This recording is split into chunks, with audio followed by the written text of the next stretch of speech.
everyone, it's Helen here from Bodywork-Pilates. Here's another in our series of how to get the best from.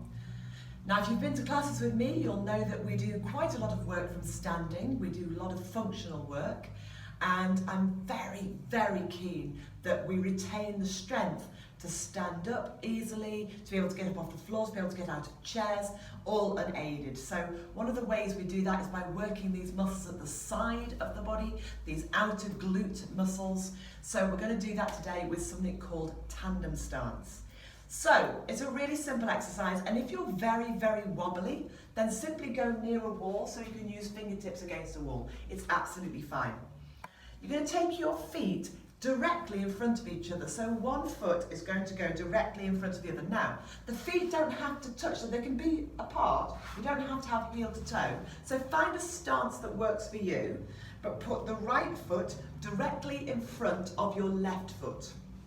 So you get this nice straight outer edge as you do this.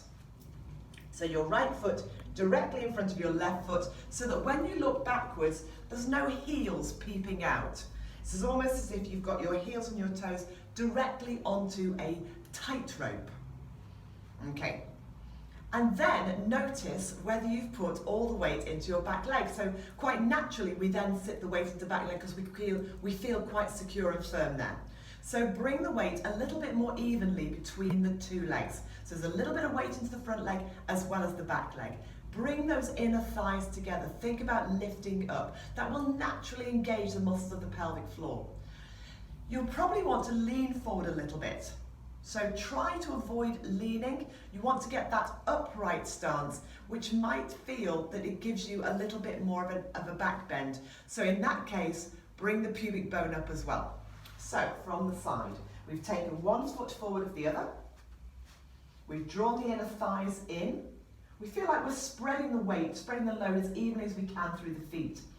And you want to get this feeling of taking the weight completely out of the back leg, putting some into the front leg as well. You want to feel that you're not leaning, that the spine is upright, and then if necessary, lift the pubic bone so that we get that elongated curve of the low back. And you'll probably feel those abdominals naturally engaging, wrapping around, drawing in, connecting, however you feel it. Okay, so notice all of those things, and you'll be wobbly. It's now, sorry, I looked away for a second. So you'll be wobbly, it'll feel really quite challenging.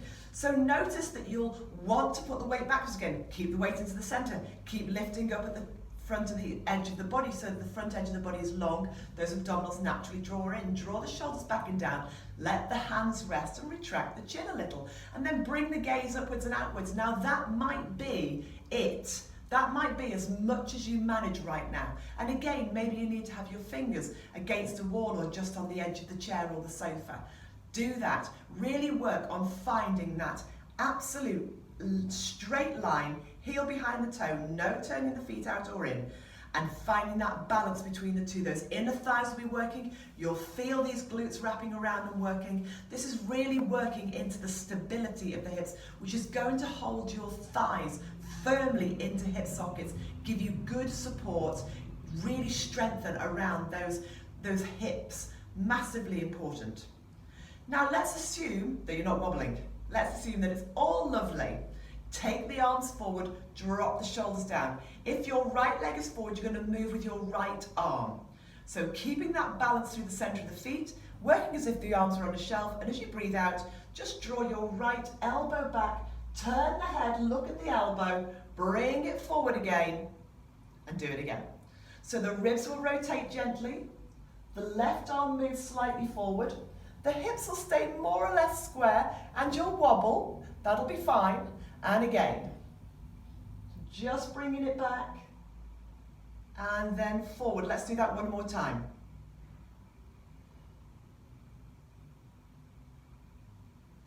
And then bring it all the way back down, and release. Shake out those legs. So it's very possible that you will feel it working hard into the calf of that back leg, because there's a little bit of a stretch. If you're at this angle, there's a little bit of a stretch going on. So for some people that's going to feel like there's a real calf stretch.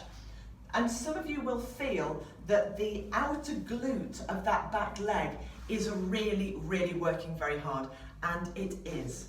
So if you feel either of those things, that's great, that's fine. All you need to do now is do exactly the same thing on the other side. So think about the placement of the feet. Think about having those feet almost as if you had your feet, the outer edge of your feet against the skirting. Really straight legs, really straight feet. And think about that engaging, lifting up, the length of the spine, the balance, and then if it works for you, adding that little bit of rotation. Just breathing out as the elbow comes back. Keep the elbow down, slightly lower than the shoulder. And that turning of the head, that slight rotation of the ribs will really challenge your balance. So see how you get on with that. Let me know how wobbly you are. Enjoy.